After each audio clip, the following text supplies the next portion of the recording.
Olá, meus irmãos, sejam bem-vindos para mais uma bate-papo entre amigos. E vamos falando sobre hermenêutica e pregação expositiva. Vou esperar o pessoal ir chegando e a gente vai para mais um bate-papo fantástico sobre interpretação bíblica, sobre hermenêutica e sobre pregação expositiva. Hoje a gente vai estar conversando com o professor e pastor Michel Augusto, que é da Faculdade Teológica Reformada de Brasília. Daqui a pouco ele está entrando e aí a gente vai falar um pouquinho sobre esse tema. Seja bem-vindo aí, Tiago. Deus abençoe. Tiago, Deus esteja guardando sua vida.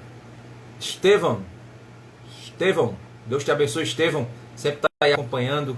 Deus abençoe a sua vida cada vez mais. Vamos esperar aí o professor Michel Augusto chegar para a gente iniciar aqui o nosso bate-papo sobre hermenêutica. A gente vai entender hoje a relação histórica entre hermenêutica e pregação, como isso foi se desenvolvendo. Estevão é de Belo Horizonte, Minas Gerais. Terra boa, viu, Estevão? Morei mais ou menos em torno de 2 anos aí em Arcos, Minas Gerais, aí no sul de Minas Gerais. Deus abençoe. Terra muito boa, gente, um povo fantástico, um povo muito acolhedor, muito bom mesmo. Foi uma experiência maravilhosa na minha vida.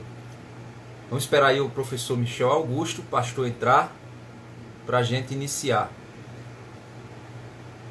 o nosso bate-papo sobre hermenêutica, pregação e interpretação. Temos aí o Alcira Frazão, tá em Nova Cruz, Rio Grande do Norte. Deus abençoe, meu irmão. Bem pertinho aqui, terrinha muito boa, praias belíssimas, fantástico, muito bom. Nova Cruz, Rio Grande do Norte. Deus abençoe, meu irmão. Seja bem-vindo. Vamos esperar aí o professor Michel Augusto chegar e a gente vai conversar sobre a relação histórica entre pregação e hermenêutica, de que maneira elas se relacionam na história da igreja e entender bastante aí sobre de que maneira a gente pode compreender. É importante a gente compreender a história, por quê? Porque evita que a gente caia em determinados erros, né? Recentemente um camaradinho aí, ele disse que Deus ele não é soberano, Deus ele não tem controle de tudo. E aí isso é um erro crasso teológico, isso é um erro antigo. Tá aí a Batista Reformada, olha, chegou. Deixa eu enviar o convite aqui para...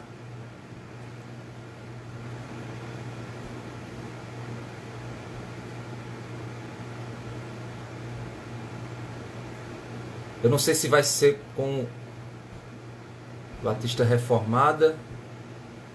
Ah, ok. Vamos lá. Exposição bíblica.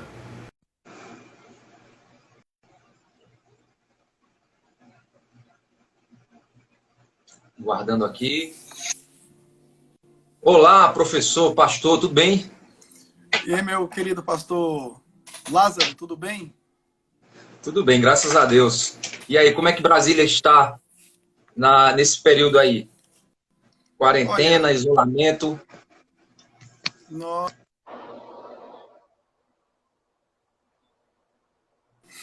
nós estamos aqui na expectativa de que o Senhor ele já está cuidando de tudo, mas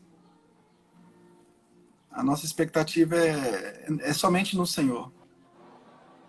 É uma expectativa que não decepciona, né? Não, ela nunca decepciona, porque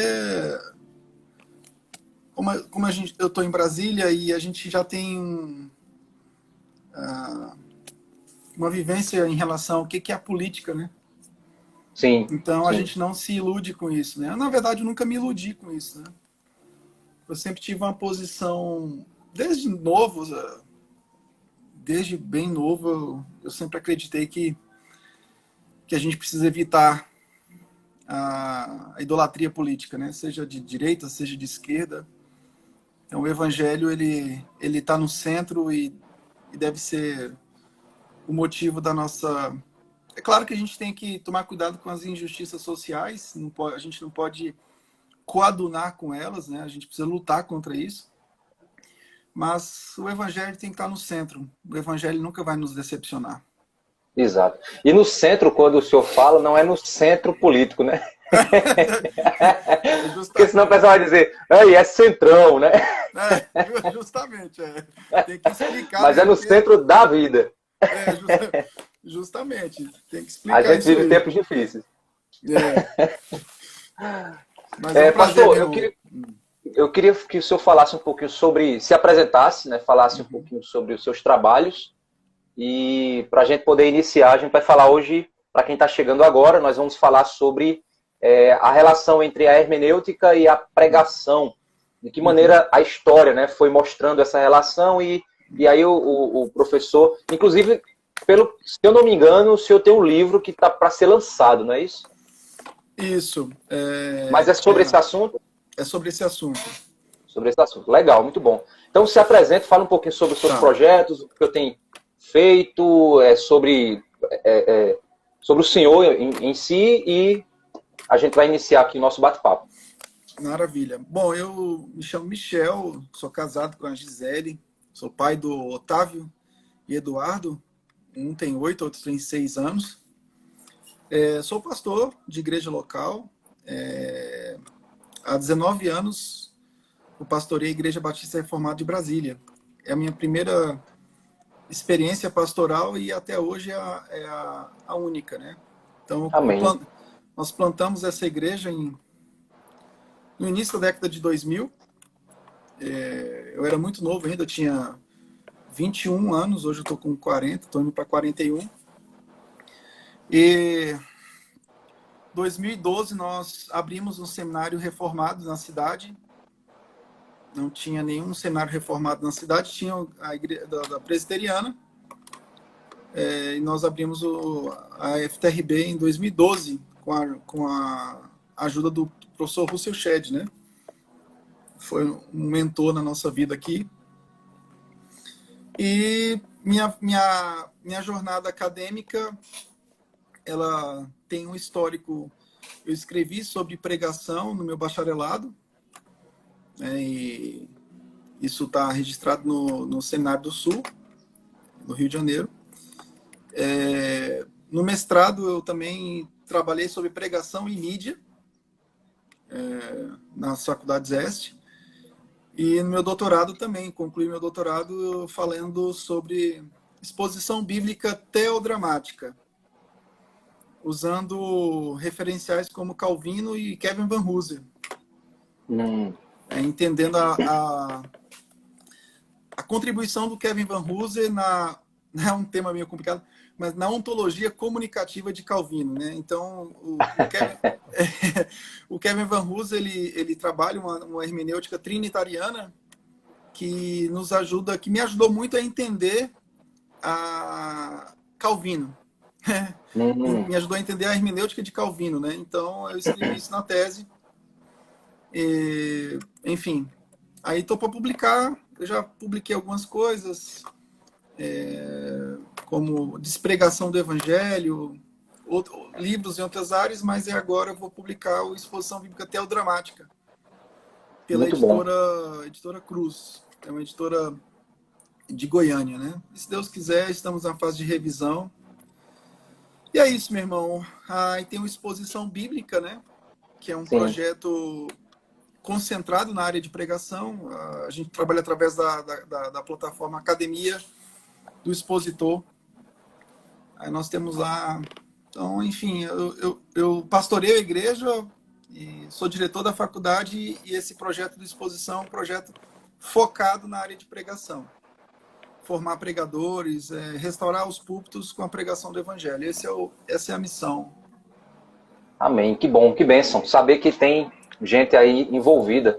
A área de pregação é uma área que eu também sou apaixonado, porque eu entendo que a igreja nasce da pregação, ela se fortalece na pregação e ela só sobrevive se ela estiver na pregação, né? Então, a verdadeira igreja de Cristo, ela só se alimenta da verdadeira exposição bíblica, né? Isso é um fato.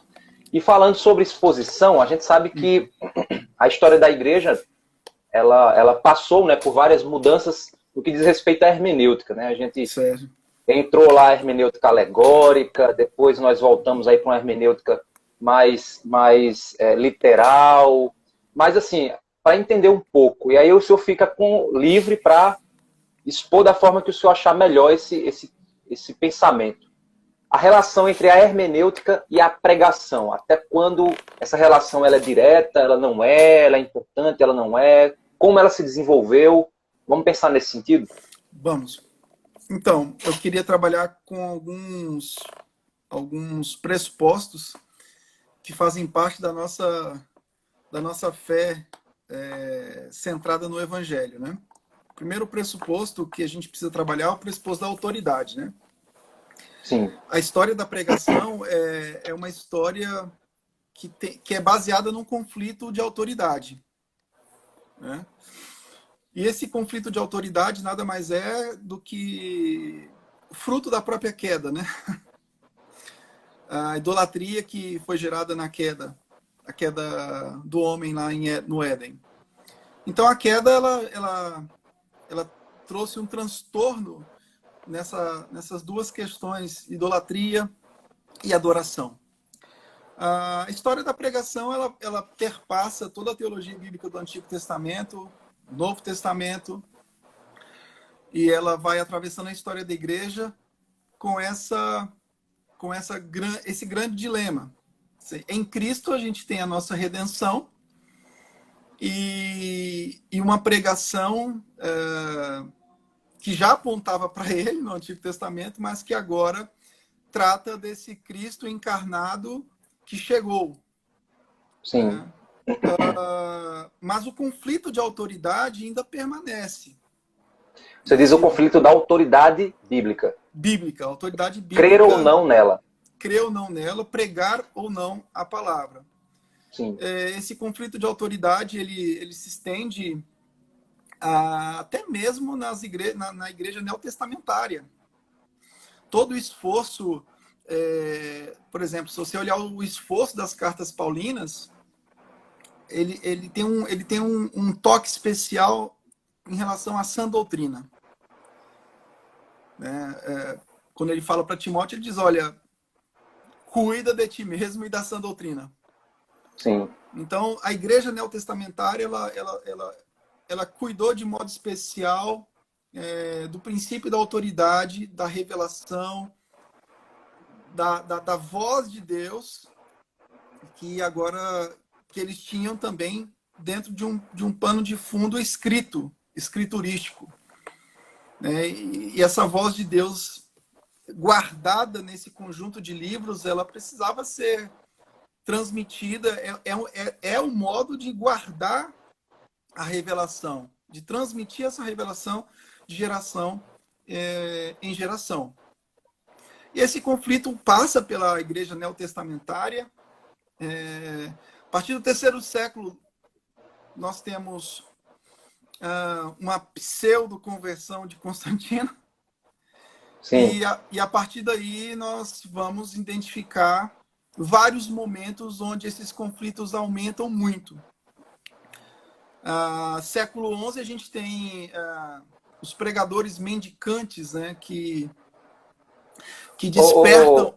Michel, ali na pseudo-conversão de Constantino, você tinha ali, começou a surgir uma nova autoridade, poderíamos dizer assim, né, competindo com a autoridade das Escrituras. Que seria qual a autoridade naquela época? Bom, a gente começa a partir do 3º século a identificar a autoridade da igreja começando a prevalecer sobre a autoridade das Escrituras. E certo, entendi. A partir daí a própria pregação ela começa a ganhar contornos eu chamo de contornos de altos e baixos. Por quê? Porque anteriormente à reforma seria muito temerário a gente dizer que não houve pregação do evangelho, porque houve. Mas antes da reforma, senão a igreja não teria sobrevivido, né? Justamente. Mas antes da reforma, esses altos e baixos eram muito evidentes, assim como é até hoje. Mas antes da reforma, a gente tem períodos como o século XI, onde a gente vai identificar, por exemplo, os pregadores mendicantes, as ordens franciscanas e dominicanas, que, enfim, se chocaram com a igreja prevalecente. Século XIV, nós temos o próprio Jan Hus, que foi martirizado. A gente não sabe se ele foi martirizado em Constance, na Suíça, ou em Praga, na República Tcheca, mas ele foi martirizado em virtude de defender a autoridade máxima das Escrituras Sagradas. E o século XVI nós vamos identificar um retorno do princípio da autoridade das Escrituras acima da autoridade da Igreja. Esse é um dos princípios da Reforma, não é o único, né? Nós temos várias questões que foram tratadas na Reforma. Mas esse é um princípio juntando, faz parte do princípio formal e material, né? Justificação e palavra. Os princípios formais e materiais, justificação e palavra. O sola escritura da Reforma. Justamente. E os reformadores... Ô, Michel, agora uma dúvida. Na Reforma você tem ali o sola escritura, né, que traz novamente a autoridade bíblica ao patamar de verdadeira autoridade, mas é a partir desse momento que nós começamos a ter as confissões de fé, ou não, é mais para frente? Então, as confissões de fé, elas começam a surgir num período pós-reforma, e começam a se intensificar com os reformadores de segunda geração. Ou seja, o credo apostólico é um documento que tem um pano de fundo completo para a nossa fé, mas diante das demandas que surgiram no período reformado, no período da reforma, em todas as suas vertentes, né? Em todas as suas regiões onde ela aconteceu, porque a reforma não aconteceu só na Alemanha, ela aconteceu em vários cantões, né, da Europa. Sim. Então, as confissões elas foram documentos necessários em detrimento da complexidade que a doutrina protestante apresentava em divergência com a doutrina católica, né? Enfim. Mas, quando a gente olha... Aí tá, essa questão da autoridade ela vai chegar até os dias atuais. Mas eu queria trabalhar a hermenêutica com três tópicos. Eu vou trabalhar a partir da Reforma, porque a Reforma ela resgata aquilo que é interessante para a nossa fé. Eu, pelo menos, acredito assim. A Reforma, ela tem... O povo acha que a Reforma tem muita complexidade, mas eu acho que não. Eu acho que a Reforma ela tem uma simplicidade muito grande para a nossa fé, que é o resgate do Evangelho. É a pregação do Cristo revelado em toda a Escritura. Então, nós temos aí deslocamentos hermenêuticos.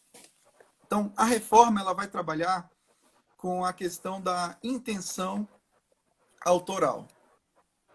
Então, esse é um tópico importantíssimo para a nossa fé. Partindo do princípio da autoridade das Escrituras como algo superior à Igreja, como algo que é válido para o fundamento da nossa existência, como a prática da nossa existência. Partindo do pressuposto da inspiração das Escrituras Sagradas, nós temos, então, a busca pela uma interpretação em detrimento da intenção autoral. Ou seja, o autor desse texto, inspirado pelo Senhor, ele tem algo a nos dizer hoje. Então, os grandes exegetas da Reforma, Calvino foi um dos grandes exegetas, acho que o maior exegeta da Reforma. Quando a gente lê as Institutas e lê os comentários, a gente fica abismado com o grau de exegese, de conhecimento nas línguas originais que ele tinha. Ele vai contribuir muito através da escola de Genebra para que isso pudesse alcançar voos maiores. Bom, nós temos, então, depois da Reforma, um período de transição. Um período que a gente vai ter uma influência do pietismo, depois do século XVII, e do racionalismo. Então, A partir daí começa a se ter um deslocamento hermenêutico da intenção autoral para o texto. Então, as hermenêuticas começaram a trabalhar o texto, né, a partir do racionalismo, com influência do iluminismo. O texto era o foco, só que era o foco da seguinte forma, tirando o sobrenaturalismo que os reformados acreditavam. Entendi. Quer dizer, a autoridade permanecia a mesma, a autoridade era a escritura, no entanto, Sim. a maneira como eu me chegava até ela era com pressupostos materialistas. Com pressupostos que excluíam toda a possibilidade de, por exemplo, da inspiração divina.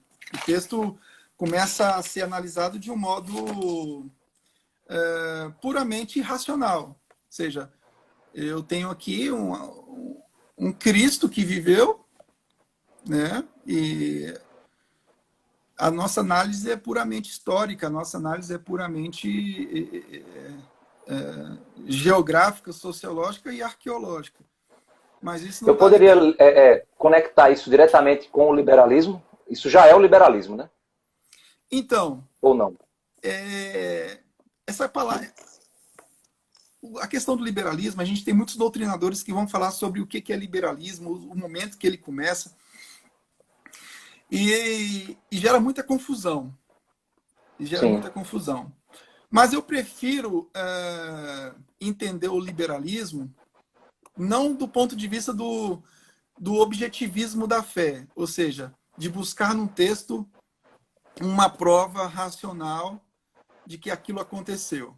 Embora, no método histórico-gramatical, que é o método da reforma, nós trabalhamos, sim, fatos objetivos, mas acreditando no ponto chamado revelação. Né? Então, a hermenêutica histórico-gramatical, por exemplo, ela vai trabalhar aspectos objetivos do texto, mas ela não vai desprezar o aspecto subjetivo, que faz parte da própria crença de que isso aqui é uma revelação divina. Ok? Sim. Mas eu acho que o ponto central para a gente começar a entender o liberalismo está lá em Schleiermacher, o alemão Schleiermacher. A partir de Schleiermacher, nós temos um outro deslocamento da hermenêutica, que é um deslocamento para o leitor. Então, recapitulando. Reforma, nós temos a intenção autoral, né? O período do racionalismo, que se dá conjuntamente com o período do pietismo, nós temos um foco no texto em si, mas tirando o aspecto revelacional do texto. E eu acredito que a partir de Schleiermacher nós temos aí uma mistura entre fatos objetivos e fatos subjetivos da fé. Ou seja, só que a partir de Schleiermacher, né, nós temos uma fomentação de um aspecto subjetivo que entra num nível muito profundo. Então, nós temos aí Rudolf Bultmann, que foi muito influenciado por Heidegger, né? E a partir daí, nós vamos ter uma inserção, uma enxurrada de chamadas novas hermenêuticas que vão influenciar profundamente a pregação, né?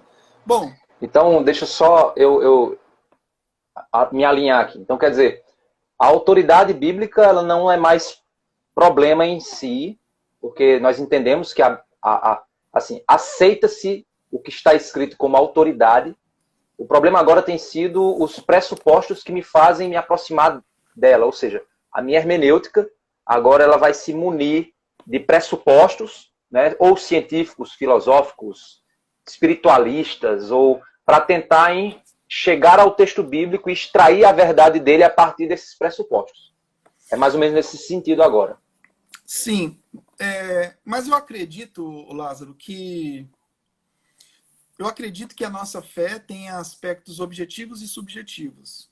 Eu acho que nesse ponto nós temos que dar uma certa... Eu não vou nem dizer isso porque eu posso ser mal interpretado. Nesse ponto há uma razão, porque a nossa fé tem aspectos objetivos e aspectos subjetivos. O problema é que os pressupostos de Schleiermacher e pensadores futuros que foram influenciados pela nova crítica literária, por volta de 1930, 1960, eles não trabalham esses aspectos subjetivos da forma como os reformados trabalham. Por quê? Porque os reformados trabalhavam os aspectos subjetivos, mas acreditando que esses aspectos subjetivos eles precisavam ser confirmados pelas escrituras. Então, se você... é como se a gente pegasse, por exemplo, a palavra experiencialismo, que os puritanos trabalhavam muito também. O experiencialismo ele precisa ter uma confirmação, uma prova bíblica. Né? Então, as novas hermenêuticas a partir de Schleiermacher, eu não sinto confiança que elas tenham tanta firmeza na autoridade das escrituras. Por quê? Porque eles foram se perdendo. A crítica literária e as novas críticas literárias que influenciou profundamente a hermenêutica no campo teológico e consequentemente influenciou a pregação. Então, onde nós estamos? No entendimento de que a história da hermenêutica, que tem uma influência filosófica, ela influencia frontalmente a pregação. Frontalmente. E essas novas hermenêuticas que começam a considerar o campo subjetivo da fé, elas começam a criar escolas americanas. Né? Então, nós temos várias escolas americanas, e dentre elas nós chamamos uma escola chamada Nova Homilética. O maior precursor dessa escola Nova Homilética é o Fred Craddock. Né? O Fred Craddock ele foi influenciado por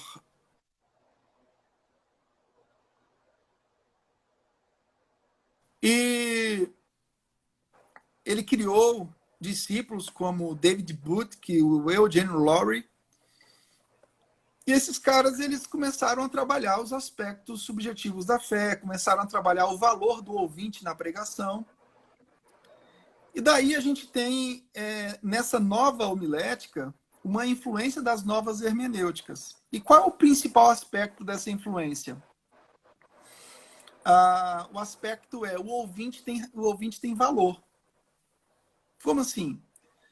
Quando eu prego, eu preciso deixar o ouvinte construir a conclusão do sermão, porque ele faz parte do sermão, ele está inserido nessa dialética. Então ele precisa... Nossa.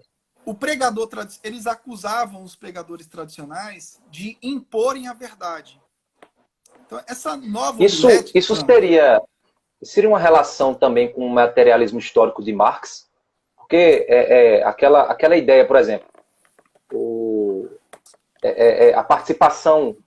Aqui no Brasil a gente tem o Paulo Freire com a pedagogia do oprimido, né? Aquela percepção materialista de que se você não pode impor o seu pensamento, você não pode estar num pedestal, que ele chama de educação bancária. Então eu sei que aqui no Brasil, especificamente, a gente tem esse modelo, né, por causa do Paulo Freire, mas esses caras, de certa forma, eles estavam sendo influenciados pelo marxismo, pelo materialismo? Sim, com certeza. A teologia latino-americana e a teologia da libertação, ela tem uma influência muito forte das novas hermenêuticas. Na verdade, as teologias latino-americanas e teologias da libertação, que a gente vai identificar muito em vários cantões do Brasil, inclusive em cantões batistas, infelizmente, eles vão se basear em muitas novas hermenêuticas. Por quê? Porque entre muitos dos pressupostos das novas hermenêuticas está a força do leitor. Isso é a influência do criticismo literário. O Kevin Van Hoosen escreveu um livro chamado Há um Significado Neste Texto, pela editora Vida. E esse livro do Van Hoosen é uma crítica ao Jacques Derrida. Jacques Derrida foi o cara mais radical da nova crítica literária.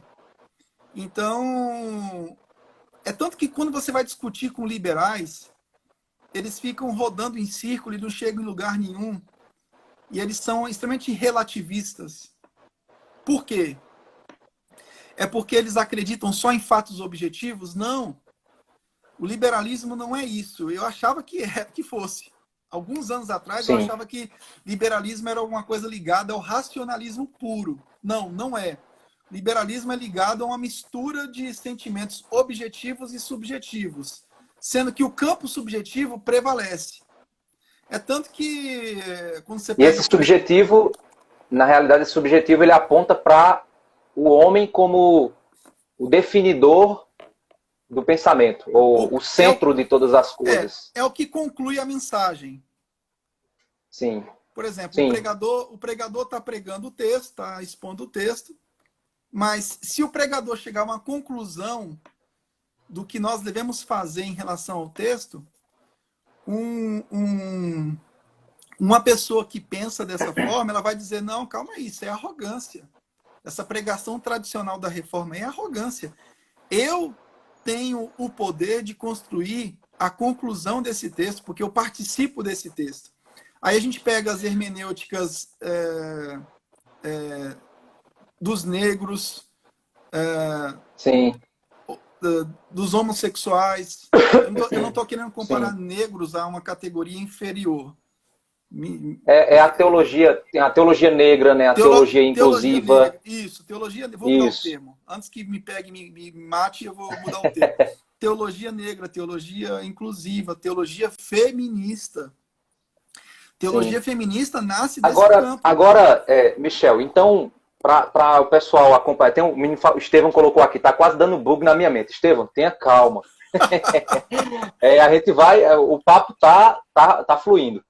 Então, na realidade, Michel, pelo que eu estou entendendo, quando eu posso até não fazer uma pregação onde eu entrego o microfone para o público, para eles terminarem. Eu não faço isso. Mas eu, como pregador, o que é que eu faço?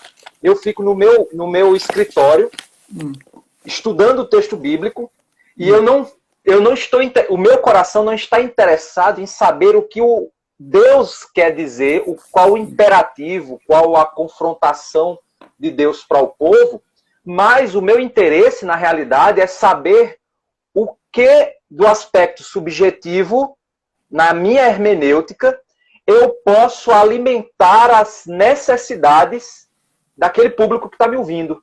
Justamente. Então, quer dizer, agora, a minha hermenêutica ela não está centralizada no que o autor quer dizer ou confrontar as pessoas, mas está centralizada no que as pessoas irão pensar ou se sentir bem, ou serem confortadas em seus pecados, em seus medos, em seus anseios, pela minha mensagem. Então, o que acontece? A minha pregação ela é afetada pela minha hermenêutica antropocêntrica.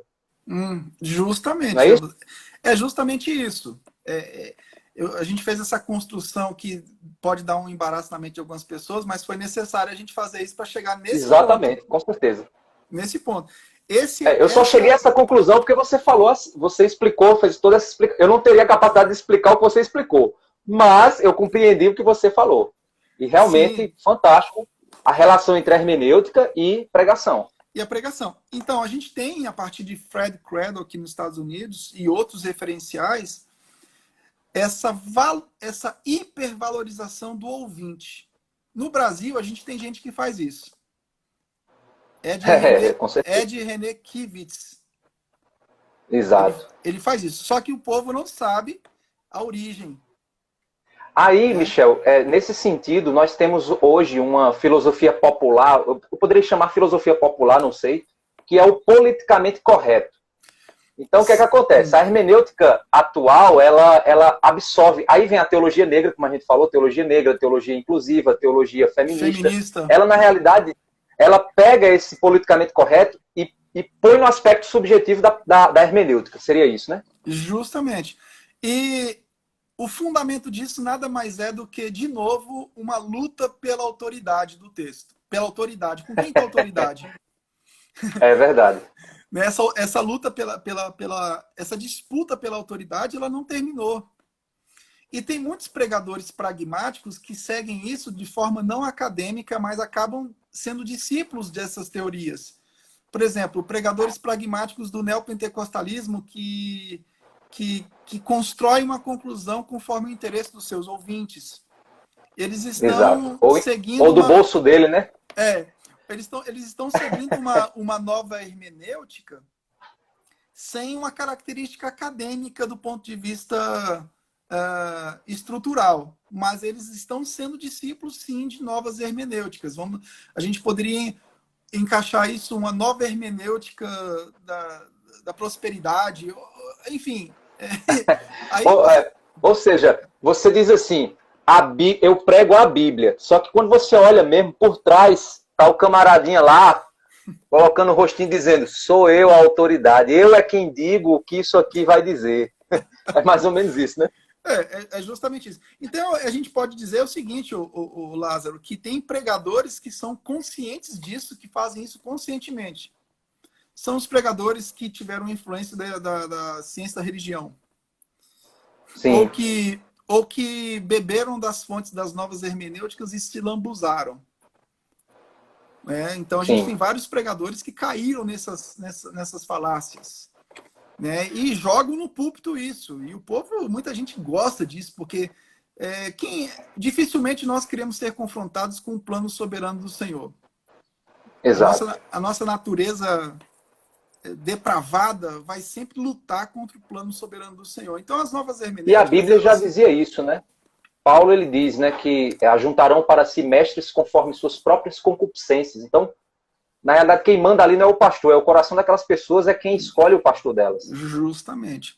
E o que mais me assombra é que tudo isso afronta a doutrina do pecado original. Sim. Afrontando a doutrina do pecado original, afronta a própria doutrina de Deus. Então, isso, na verdade, se encaixa em teorias ateístas. Esse e consuma na proposta de Nietzsche, né? Sim. Então, tudo isso vai chegar na proposta onde Nietzsche queria chegar. Em 1844, Nietzsche. Então, essas novas hermenêuticas atuais, todas elas, vai chegar exatamente em Nietzsche. Vai consumar o plano de Michel, Nietzsche. Algumas perguntas que o pessoal está fazendo aqui. Por exemplo, o Lucas fez uma pergunta aí dizendo assim, a gente poderia dizer, aí isso encaixa muito no que a gente está falando, poderia dizer que a ideia de que o amor é a chave hermenêutica é uma nova hermenêutica? Sim, sim. Nós temos o Rob Bell, nos Estados Unidos, que defende isso, né? Não sei se vocês conhecem o Rob Bell, né? Ele defende a questão é definir o que é amor, né? O que é que esse cara entende por amor? O que ele entende por amor, né? Porque o amor, na teologia trinitariana, tem definições bem claras que não são agradáveis, não são confortáveis para nós, né? Isso se encaixa também com a pergunta que foi feita aqui, não sei por quem, deixa eu ver. Se encaixa também com que o Paulo ele perguntou, o pregador coach. O pregador coach, na realidade, ele é a versão 2.0 do pregador da prosperidade, né? Só que o pregador da prosperidade, ele pregava prosperidade financeira. O pregador coach, ele prega prosperidade emotiva. O coach deve ser a mistura de tudo que é porcaria, né? O pregador coach é a mistura de tudo que é porcaria que foi aparecendo nos últimos anos, né? Aí deu nisso, misturou tudo. Tu já comeu mexido? Mexido? Mexido é o seguinte, não sei se aqui no Nordeste tem outro nome. O resto, aqui em casa a gente faz mexido. O resto da comida de ontem e de hoje, a gente mistura tudo na panela e faz mexido. Ah, sim, sim. Então, eu acho que o pregador coach, esse que está mais perdido que segue em tiroteio. E, enfim. Eu acho que o objetivo, então, se a gente for, tudo que a gente conversou aqui, o objetivo do pregador coach, na realidade, existe hoje essa cultura midiática, que é a cultura dos 144 caracteres, é a que quer resumir todo o pensamento complexo humano em 144 caracteres do Twitter. Então isso desemboca numa geração lacradora. O que é lacração? O que é lacrar? É você ter uma frase de efeito pequena, mas que resume tudo e que dá a pancada final em qualquer debate. Isso é lacrar. Os pregadores coach, eu já tenho observado a forma como eles pregam, eles se apoiam numa tentativa constante de lacrar, né? De soltar frases de efeito, coisas que provocam sentimentos, emoções. Então, poderia dizer que a chave hermenêutica deles é interpretar a Bíblia a partir da perspectiva da lacração emotiva. Justamente. A lacração é justamente isso, né? É lacrar, né? Ele quer chamar atenção, né? E a pregação do evangelho, ela tira toda a atenção de nós mesmos, né? Ela Exato. não sobra, Exatamente. não sobra nada para a gente. Perfeito. Sobra, a gente fica como pó. Tudo é centrado. Exato. Lucas 24, o próprio Jesus fala que tudo aponta para ele mesmo, né? A lacração do evangelho é tetelestai. Ponto. Pronto, acabou. Então, Lázaro, a gente tem depois... Nós temos um momento muito importante na história da hermenêutica, que é o resgate da teologia bíblica. É verdade. Nos últimos anos a gente tem visto isso. Isso. Um dos caras que foram responsáveis por isso foi o Edmund Clowney. Né? Tem algumas obras dele que não foram traduzidas ainda. O Edmund Clowney, depois do Edmund Clowney, o próprio D.A. Carson. Sim. Na atualidade, a gente tem aí um grande representante, que é o Piper. Então, essa turma, a partir de Edmund Clowney, né, no final do século XX para o XXI, essa turma tirou dos liberais a teologia bíblica. Por quê? Com o crescimento das novas hermenêuticas, era necessário que a teologia bíblica fosse resgatada. Mas que ela fosse resgatada de modo diferente. Por quê? Porque os liberais, eles usavam a teologia bíblica a favor deles. E eles eram muito fortes na teologia bíblica. Só que eles eram fortes na teologia bíblica em qual sentido? No sentido de não acreditarem nela como revelação. Então, a partir de Edmund Clowney, nós temos aí vários teólogos tirando de modo piedoso e acadêmico a teologia bíblica dos cantões liberais e trazendo para o evangelicalismo. Por quê? Porque a única forma que a gente tem de resgatar uma hermenêutica saudável, que busca a intenção do autor para os ouvintes, para o leitor, é através da teologia bíblica. Então, o Edmund Clowney faz isso. Olha aí. Então, a teologia bíblica passa a ser uma chave hermenêutica, poderia dizer assim, ou não? A teologia bíblica passa a ser uma arma que era usada pelos liberais, mas agora uma arma que é usada por uma arma no bom sentido, uma boa arma usada por nós para colocarmos todas as disciplinas da teologia em uma visão teocêntrica, bibliocêntrica e cristocêntrica. Basicamente isso. Sim. Fantástico, fantástico. Michel, a gente tem, acho que uns 6 minutos ainda. Uhum. Se você quiser fazer algum tipo de conclusão, fechamento, né? Bom, aí pode ficar à vontade. Eu queria fechar com aquilo que eu trabalhei na minha tese. A contribuição do Kevin Van Hooser nessa discussão toda. Então, nós temos aí. Eu gosto muito do Kevin Van Hooser porque ele usa questões objetivas e subjetivas, mas sustentando a teologia canônica. Então, nós precisamos, na pós-modernidade, de continuar acreditando na intenção autoral do texto, buscando exegeticamente o entendimento de questões de fatos objetivos, mas não deixando de entender que a nossa fé também tem fatos subjetivos. Mas esse subjetivismo da nossa fé, ele precisa ser confirmado pelos fatores canônicos. E o Van Hooser usa uma terminologia chamada hermenêutica canônica linguística. Então, hoje, na minha opinião, um teólogo que vai conseguir gerar um equilíbrio no campo hermenêutico, que vai ter um valor muito grande para a pregação, é o Kevin Van Hooser. Por quê? Porque ele vai ter dois fatores, fatores objetivos e fatores subjetivos, mas ele vai fechar no cânon. É o cara crente. Sim, crente. É o sola escritura. Ele é crente, ele é crente. Ele vai entrar lá no academicismo forte, mas no final ele vai fechar no cânon. Ele nunca vai sair do esquadro. Diferente da teologia linguística cultural, que é uma hermenêutica do George Lindebeck, que vai dizer que a comunidade local tem a palavra final. Isso é complexo. Isso é perigoso, porque se você deixar a comunidade local tendo a palavra final, você daqui a pouco vai ter que tolerar a comunidade de igreja de gay.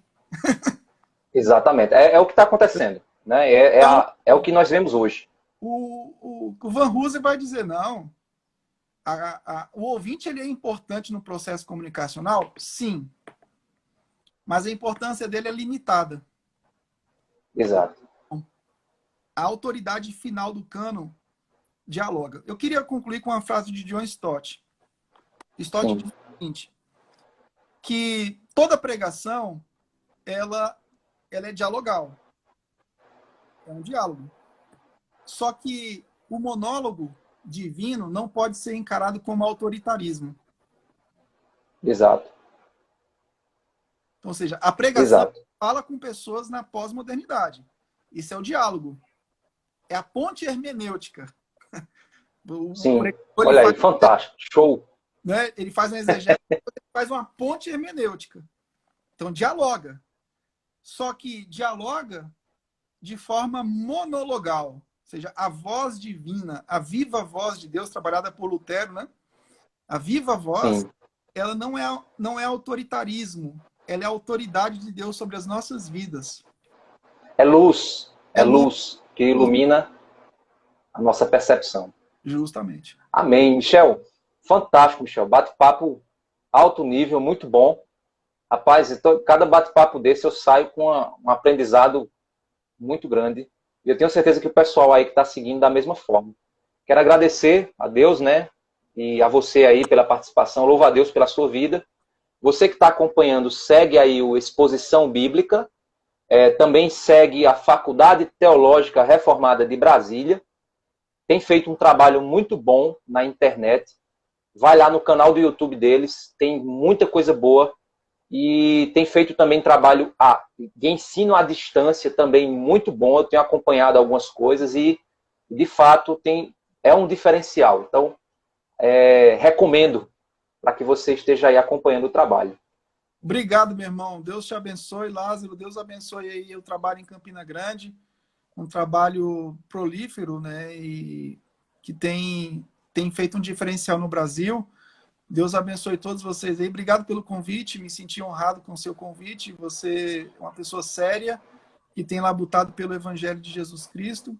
Obrigado por todos que participaram aí no chat.